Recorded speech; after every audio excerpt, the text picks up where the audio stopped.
মোহাম্মদ মুস্তাকুর রহমান বাংলাদেশ ব্যাংকে যোগদান করেছেন। আজ বৃহস্পতিবার বেলা 11:15টার দিকে তিনি কেন্দ্রীয় ব্যাংকের প্রধান কার্যালয়ে আসেন। এ সময় ডেপুটি গভর্নর সহ বাংলাদেশ ব্যাংকের শীর্ষ পর্যায়ের কর্মকর্তারা তাকে গ্রহণ করেন। ভেতরে প্রবেশের আগে গভর্নর সাংবাদিকদের বলেন, আগে কাজ পরে কথা হবে। গতকাল বুধবার আহসান এইচ মনসুরকে সরিয়ে নতুন গভর্নর হিসেবে ব্যবসায়ী মুস্তাকুর রহমানকে নিয়োগ দেওয়া হয়। 4 বছরের জন্য তিনি নিয়োগ পান। যে পদ্ধতিতে এবং যে পদ্ধতির পরবর্তীতে তার যে প্রতিক্রিয়া আমরা দেখেছি, সেটিকে বলা যেতে পারে যে it's a kind of mob.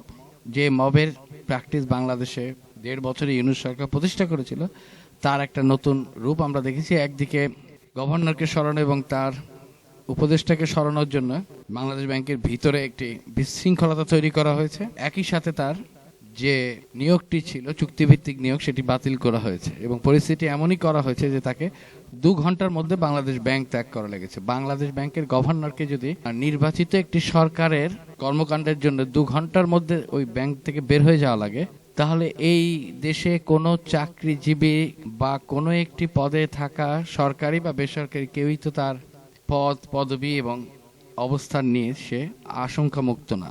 সরকার চাইলে যে কোনো মানুষকে ঘাট ধরে বের করে দিতে পারে শুধুমাত্র তার প্রয়োজনের খাতির।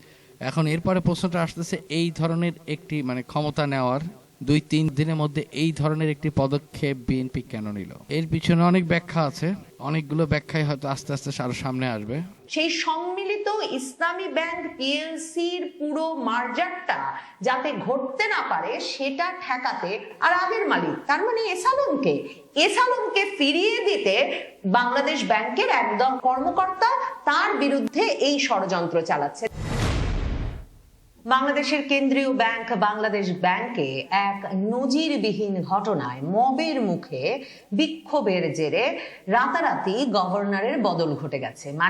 গতকাল দুপুরবেলা নাগাদ আগের governor Ahsan H Mansur television স্ক্রলে তাকে আর বাংলাদেশ ব্যাংকের গভর্নর পদে রাখা হবে না এমন খবর দেখবার পর 7 তাড়াতাড়ি প্রহরার মধ্যে বাংলাদেশ ব্যাংক ত্যাগ করেছেন। আর আজ সকালেই বাংলাদেশ ব্যাংকে গিয়ে কাজে যোগ দিয়েছেন নতুন গভর্নর মুশতাকুর রহমান। আমরা শেখ হাসিনার আমলে দেখেছি যে ডিজিএফআই এনএসআই এর ইন্টেলিজেন্সের লোকজন ব্যাংকের ডিরেক্টরশিপ পাল্টানোর জন্য তাদেরকে জোর করে ধরে এনে সিগনেচার দিয়ে ভয়ভীতিতে ছেড়ে দেওয়া হতো। এভাবে ইসলামী ব্যাংকের দখল নেওয়ার ক্ষেত্রে এই এসালম গ্রুপ বড় ভূমিকা পালন করেছিল। এখন এই বক্তব্য যদি সঠিক হয় যে এসালমকে তার দখলদারিত্ব ফিরিয়ে দেওয়ার জন্য এই পদক্ষেপ নেওয়া হয়েছে এবং এর পিছনে আছে বর্তমান স্বরাষ্ট্রমন্ত্রীর ইন্ধন বা বিএনপির একটা বড় ইন্ধন, তাহলে সেটা অবাক হওয়ার কিছু নেই। কিন্তু সেটা এত নির্লজ্জভাবে ক্ষমতা নেওয়ার 2 দিনের মধ্যে এই ঘটনা।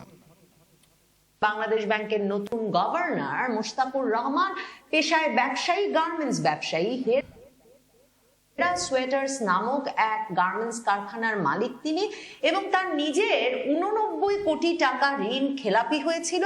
2025-এর ডিসেম্বরে নির্বাচনের আগে তিনি ঋণ পুনঃতফসিল করে নিয়েছেন কিংবা ঋণ রিস্কেডিউল করেছেন। তো এমন এক ব্যক্তির হাতে, যিনি কিনা ব্যবসায়ী, যার প্রতিদিন তার স্বার্থ সংশ্লিষ্ট কাজকর্মই থাকবে বাংলাদেশের বিভিন্ন ব্যাংকের সঙ্গে, তাকে ঋণ নিতে হবে, ঋণ খেলাপি হলে ঋণ পুনঃতফসিল করতে হবে, এলসি খুলতে হবে, এমন এক ব্যক্তিকে বসানো হয়েছে বাংলাদেশ ব্যাংকের কেন্দ্রীয় ব্যাংকের শীর্ষ পদে, যিনি এখন থেকে বাংলাদেশের ব্যাংকিং খাতে সুশাসন আনয়ন, ব্যাংকিং খাতে শৃঙ্খলা আনয়ন, ব্যাংকিং নীতি, অর্থনীতি, মুদ্রানীতি এসব প্রণয়নে মূল ভূমিকা পালন করবেন।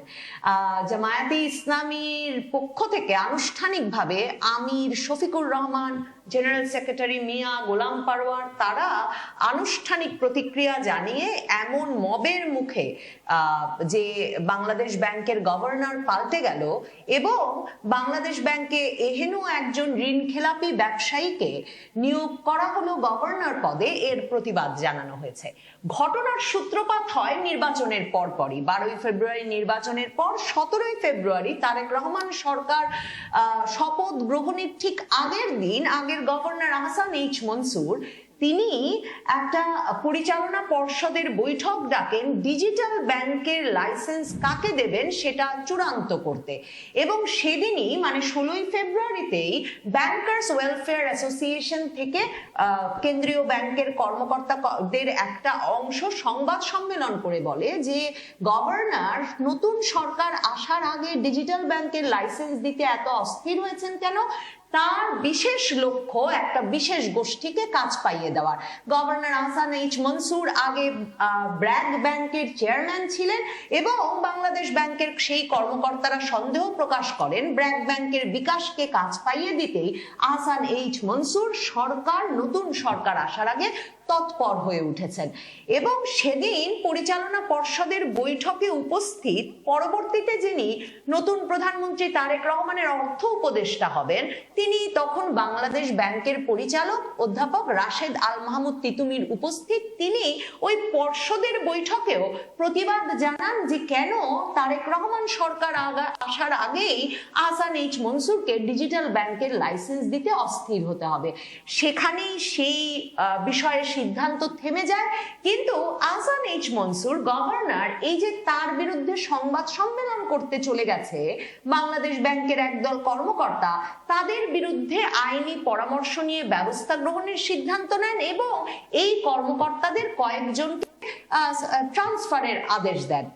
এর প্রতিবাদে বিক্ষোভ চলছিল। বাংলাদেশ ব্যাংকে প্রায় 300-400 কর্মকর্তা মিলে বিক্ষোভ করে যাচ্ছিলেন গতকাল সকাল থেকে, এবং ওই বিক্ষোভ যখন চলছে তখনই হঠাৎ করে বাংলাদেশ ব্যাংকের কর্মকর্তারা গভর্নর আহসান এইচ মনসুর সহ সকলেই দেখতে পান, টেলিভিশন স্ক্রলে খবর বের হয় যে সরকার আহসান এইচ মনসুরকে সরিয়ে দিচ্ছেন, গভর্নর হিসাবে নিয়োগ দিতে যাচ্ছেন মুশতাকুর রহমানকে।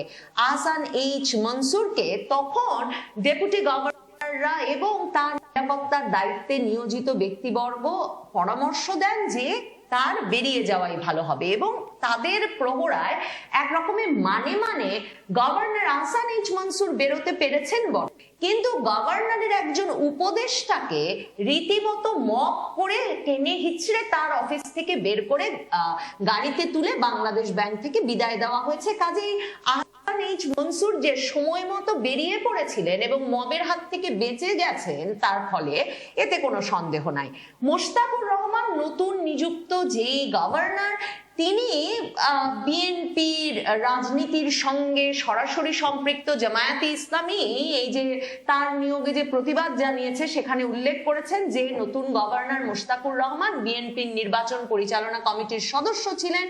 তার ভাই নারায়ণগঞ্জ যেখানে তাদের বাড়ি সেখানে থানা বিএনপির নেতা, সে খবরও সংবাদ মাধ্যমে বেরিয়েছে। আর মোশতাকুর রহমান ভীষণ ঘনিষ্ঠ প্রধানমন্ত্রীর অর্থ উপদেষ্টা অধ্যাপক রাশেদ আল মাহমুদ তিতুমির আর অর্থমন্ত্রী আমির খসরু মাহমুদ চৌধুরীর, সে খবরও বিএনপিরই বিভিন্ন। আর অর্থমন্ত্রী আমির খসরু মাহমুদ চৌধুরী বলেছেন নতুন সরকার এসেছে, নানা পদে পরিবর্তন আসবে, সেটাই স্বাভাবিক। কিছু পরিবর্তন হয়েছে, গভর্নর পদেও পরিবর্তন এসেছে, আরো পরিবর্তন হবে। কাজে এই যে দলীয় লোককে কিংবা ব্যবসায়ী একজনকে, যার আবার ঋণ খেলাপির বিষয় ছিল, যার মাত্র ঋণ পুনঃতফসিল হয়েছে, এমন প্রশ্ন উঠিয়েছে জামায়াতে ইসলামী যে একটা ছোট প্রতিষ্ঠান, মানে তার সোয়েটার কারখানাটা তিনি যখন ঠিকঠাক মতো চালাতে পারেন নাই, তখন তিনি বাংলাদেশের সব ব্যাংক মানে পুরো ব্যাংকিং খাত, অর্থ খাতে কি করে সুশাসন আনয়ন করবেন আর শৃঙ্খলা ফেরাবেন, সে প্রশ্ন তো তুলতে হয়। সে কথা বলেছে জামায়াতে ইসলামী তাদের প্রতিবাদের বিবৃতিতে। তবে আমার মতে সবচেয়ে গুরুত্বপূর্ণ আর তাৎপর্যপূর্ণ ইঙ্গিতটা দিয়ে গেছেন বিদায় নিতে হওয়া governor doctor Ahsan H Mansur. যখন যেদিন তার শেষ কর্মদিবস, মানে তিনি তো তখনও জানতেনও না যে এটাই তার শেষ কর্মদিবস হবে, সেই শেষ কর্মদিবসে যখন বাংলাদেশ ব্যাংকের 30 তলা ভবনের সামনে তার বিরুদ্ধে বিক্ষোভ চলছে কর্মচারীদের, তখন আহসান এইচ মনসুর নিজেও একটা সংবাদ সম্মেলন ডাকেন এবং সেই সংবাদ সম্মেলন ডেকে তিনি বলেন একটা কুচক্রী মহল মার্জ হওয়া ব্যাংকগুলোর পুনরুদ্ধার প্রক্রিয়াকে ব্যর্থ করতে চায় যাতে ভবিষ্যতে সেগুলো আবার আগের মালিকদের হাতে ফিরে যায়। গভর্নরের ভাষ্য, ব্যাংক একীভূতকরণ ও দুর্বল ব্যাংক উদ্ধারের প্রক্রিয়া নিয়ে কিছু কর্মকর্তার কর্মকাণ্ড, ষড়যন্ত্র এবং অপপ্রচার। তার মানে আহসান এইচ মনসুর বলছেন ওই যে 5টা ইসলামী ব্যাংককে একত্র করে মার্জ করে তারা যে সম্মিলিত ইসলামী ব্যাংক গড়ে তুলেছেন, সেই সম্মিলিত ইসলামী ব্যাংক পিএলসির পুরো মার্জারটা যাতে ঘটতে না পারে সেটা ঠেকাতে আর আগের মালিক তার মানে এসালমকে ফিরিয়ে দিতে বাংলাদেশ ব্যাংকের একদম কর্মকর্তা তার বিরুদ্ধে এই ষড়যন্ত্র। বিএনপি নামক রাজনৈতিক দলটা গত 1.5 বছরে মবের সাথে সরাসরি জড়িত ছিল না, যদিও তাদের নামে অহরহ চাঁদাবাজি, এমনকি দলের মধ্যে কোন্দলের কারণে বহু হত্যাকাণ্ড ঘটিত হয়েছে, চাঁদার টাকা নিয়ে হত্যাকাণ্ড হয়েছে, দখলবাজি নিয়ে হত্যাকাণ্ড হয়েছে, এরকম নানা কিছু ঘটেছে। কিন্তু তারা সরাসরি মবের সাথে সংযুক্ত ছিল না, এক্সেপ্ট ওয়ান পার্টিকুলার ইনসিডেন্ট। সেটা হচ্ছে এই ইলেকশনের সময় তাদের মনোনীত সংসদ সদস্যরা, মানে সংসদ সদস্য পদের জন্য যারা কন্টেস্ট করতেছে, এরকম প্রার্থীদের অনেকের বিরুদ্ধে ঋণ খেলাপের অভিযোগ ছিল, অনেকের বিরুদ্ধে দ্বৈত নাগরিকত্বের অভিযোগ ছিল, এ বাদে হয়তো আরো অভিযোগ ছিল। এই মানুষগুলোকে উতরে দেওয়ার জন্য নির্বাচন কমিশন অফিসকে একরকম 2 দিন তারা অবরুদ্ধ করে রেখেছিলেন। সেই অর্থে বলা যেতে পারে যে বিএনপি দেশের জন্য মব করে না, হয়তো অন্য কোনো এজেন্ডা বাস্তবায়নের জন্য করে না, কিন্তু দুর্নীতিবাজ এবং ঋণ খেলাপিদেরকে সমাজে পুনঃপ্রতিষ্ঠা করার জন্য তারা এই কাজটি করেছে দলীয় স্বার্থে। এবারেরটাও তাই। এখন প্রশ্ন হচ্ছে, এখানে এস আলম চলে আসলে বর্তমান স্বরাষ্ট্রমন্ত্রী, তার ভূমিকা থাকতে পারে। চিটাগাংয়ের আরেকজন আছেন যিনি বর্তমানে অর্থমন্ত্রী, তার ভূমিকা থাকতে পারে। এবং আওয়ামী লীগের কুচক্রী মহলের ব্যবসায়ী যারা ছিলেন, ব্যবসায়ী অংশটা, তাদের সম্মিলিত উদ্যোগ থাকতে পারে। 2 নম্বরই ঋণ খেলাপি এবং লুটেরাদের জন্য একটা প্রতিবন্ধকতা তৈরি করেছিলেন। এই কারণে এত তড়িঘড়ি করে তাকে সরানো হয়েছে। কিন্তু সরানোর পরে যাকে বসানো হয়েছে, এটা আসলে বেশ মজার। কিন্তু একজন গার্মেন্টস ব্যবসায়ীকে, তাও ভালো যে আমরা জুটের ব্যবসায়ী পাই। ইসলামী ব্যাংক পিএলসি নামের যে 5 ব্যাংকের সমন্বয়ে যে ব্যাংকটা, সেটা আনুষ্ঠানিকভাবে চালু করতে পারে নাই বাংলাদেশ ব্যাংক, এবং অন্তর্বর্তীকালীন সরকার এই কাজটা সেরে যেতে পারে নাই। কারণ একদিকে আমানতকারীরা আপত্তি জানাচ্ছিলেন যে মার্জ হয়ে গেলে কি ঘটবে সে সম্পর্কে তাদের একটা সন্দেহ ছিল। 5 ব্যাংকের যে 18,000 কর্মচারী আছেন, যাদের আবার বেশিরভাগই চট্টগ্রাম অঞ্চলের, তারা প্রতিবাদ জানাচ্ছিলেন।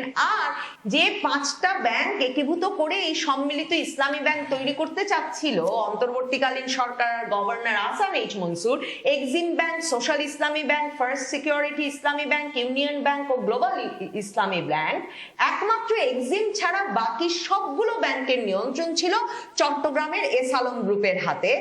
একীভূতকরণের বিরুদ্ধে উচ্চ আদালতে যেমন রিট আবেদন দায়ের করে রেখেছে এক্সিম ব্যাংক এবং সোশ্যাল ইসলামী ব্যাংকের উদ্যোক্তারা, সোশ্যাল ইসলামী ব্যাংকে যেমন পুরনো উদ্যোক্তার কাছে ফেরত দেওয়া হয়েছে, কিন্তু first Security Islami bank, global Islami Bank, union ব্যাংকের উদ্যোক্তারাও রিট করার উদ্যোগ নিচ্ছেন এবং তাদের পেছনে এই 3 ব্যাংকের মালিকানা এখনো মূলত এস আলম গ্রুপের হাতেই আছে।